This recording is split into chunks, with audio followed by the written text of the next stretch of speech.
Salam Kamir, kekaguman ilahi mengarah pada iman dan rahmat. Saudara-saudari yang terkasih, suatu saat saya berjalan-jalan di kota Wonosobo dan di situ saya berjumpa dengan satu plakat besar yang tulisannya Sekolah Tunawicara Dena Upakara yang dikelola oleh suster-suster. Saya lupa FCJ atau FIJ atau saya lupa. Tetapi yang jelas suster-suster yang concern dengan orang-orang yang luka atau yang punya kekurangan tunawicara dan tunarungu itu. Asrama besar. Yang menarik saya lagi adalah di situ ada banner besar. Saksikan drama Natal anak-anak tunawicara dan tunarungu sebagai aktor dan aktris, sebagai aktrisnya, karena semuanya wanita dan semuanya perempuan, siswa, siswi, dan kemudian mereka pun mulai dengan latihan-latihan. Saya penasaran dong, saya ingin masuk, saya ingin bertanya, saya ingin melihat apa yang ada di balik seluruh perjuangan asrama ini. Siswanya lumayan banyak, gurunya dan tenaga pendidiknya, ibu asrama juga banyak sekali. Dan saya melihat bagaimana ada cermin besar kalau anak-anak belajar harus ngomong keluar ho, keluar apa? Ababnya atau udaranya sehingga harus bersuara supaya mandiri nanti. Maka kemudian mereka pun persiapan untuk drama. Dan saya kemudian minta izin suster bersama kru untuk men-syuting drama itu sekaligus proses latihannya dan kemudian dipakai untuk mimbar agama Indosiar pada waktu itu. Tetapi saudara-saudari yang terkasih, saya merasakan bagaimana mereka berjuang dengan berusaha ngomong, membuka mulut, membuka seluruh suara, pita suara supaya suara itu keluar. Kadang kita yang dikaruniai kelengkapan panca indera, kita pelit untuk ngomong, pelit untuk bersyukur, pelit untuk menjawab atau menyanyikan lagu-lagu di mana kita harus bersyukur. Padahal mereka berjuang keras untuk mengungkapkan sesuatu yang bagi orang lain menjadi menarik. Maka saya melihat bagaimana perjuangan siswi-siswi dari TK, SD, SMP itu semuanya menjadi keluar ekspresinya. Dan drama Natal itu pun panjang.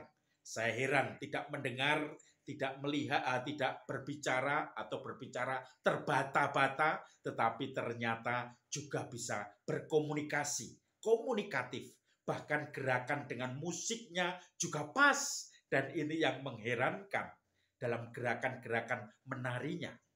Saudara-saudari yang terkasih, saya untung karena punya keinginan lebih dalam lagi masuk di komunitas itu.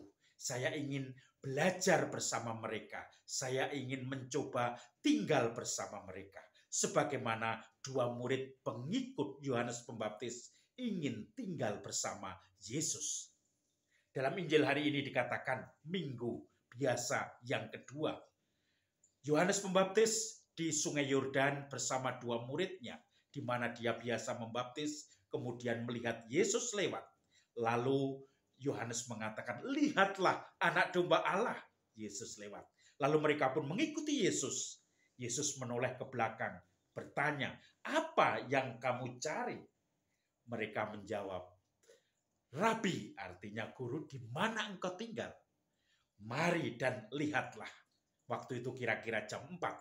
Kemudian salah satu murid itu bernama Andreas, dia saudara Simon atau Petrus. Kemudian dia pun memanggil Petrus, mengatakan, aku telah melihat Mesias. Petrus pun mengikuti Andreas dan kemudian Yesus melihatnya. Yesus mengatakan, engkaulah batu karang, engkau Simon, engkau disebut Petrus.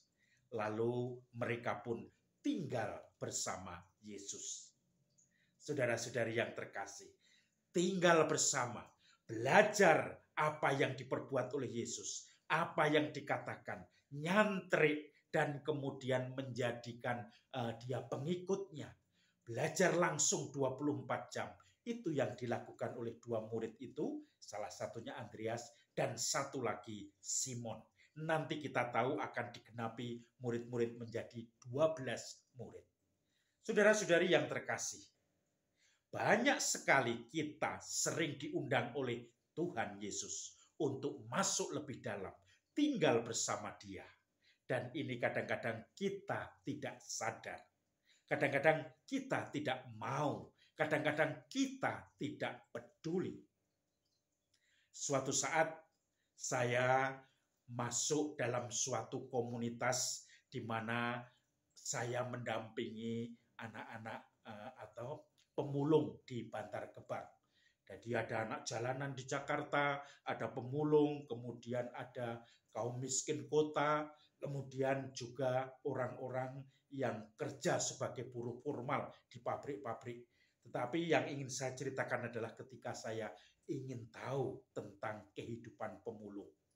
Seorang Romo Heri Priyono yang sekarang sudah meninggal karena serangan jantung. Romo Heri ini orang yang cerdas, lulusan London School of Economics. Dia banyak menulis di Kompas tentang analisa ekonomi, political ekonomi. Dan kemudian dia juga mengatakan, menduga, mempunyai hipotesa. Ternyata di Bantar Gebang, perputaran uang di sana tinggi sekali. Maka banyak pengusaha, banyak aparat berebut supaya mendapatkan keuntungan dari sampah-sampah yang sudah dibuang dari Jakarta ke Bantar Gebang sebagai tempat pembuangan akhir sampah itu. Mereka bahkan kadang-kadang mengusur, kadang-kadang melarang mereka, bahkan ada yang berusaha menjadikan pemulung itu buruh pabrik mereka, seperti pabrik-pabrik helm, yaitu mencari plastik untuk bahan helm, dan kemudian mereka akan digaji UMR, tetapi mereka bekerja sebagai pemulung. Dan tentu saja ini menarik. Saya ingin tahu.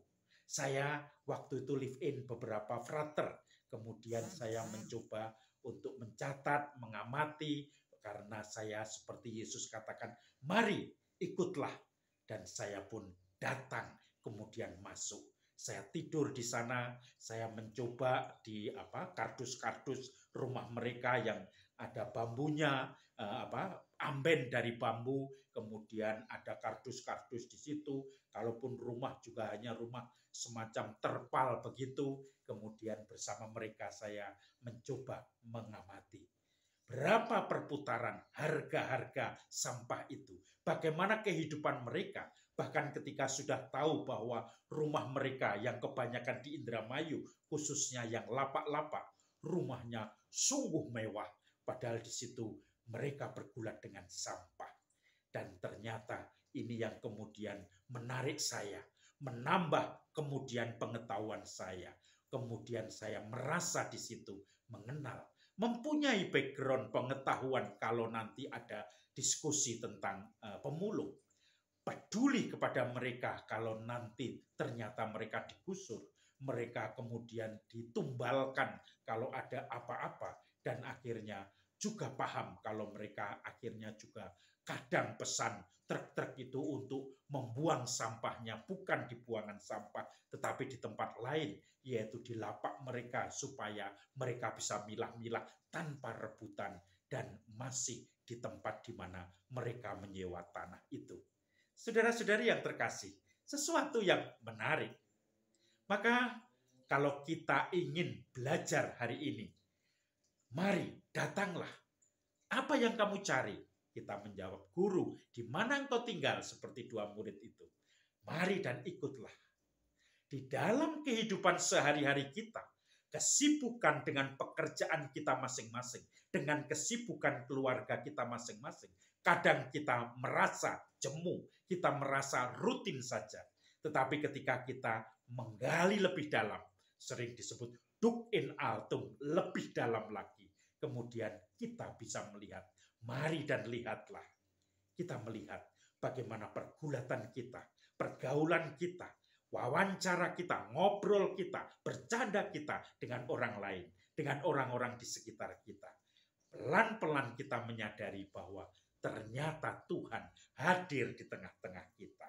Dalam kesibukan kita, ternyata kadang kita tidak belajar dari pengalaman jatuh berulang kali, dan kita tidak pernah refleksi.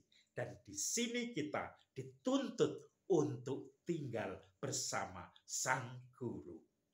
Mari kita tinggal bersama Yesus Sang Guru kita, agar semakin mendalami misteri penyelamatan Tuhan di dalam kesibukan kita sehari-hari.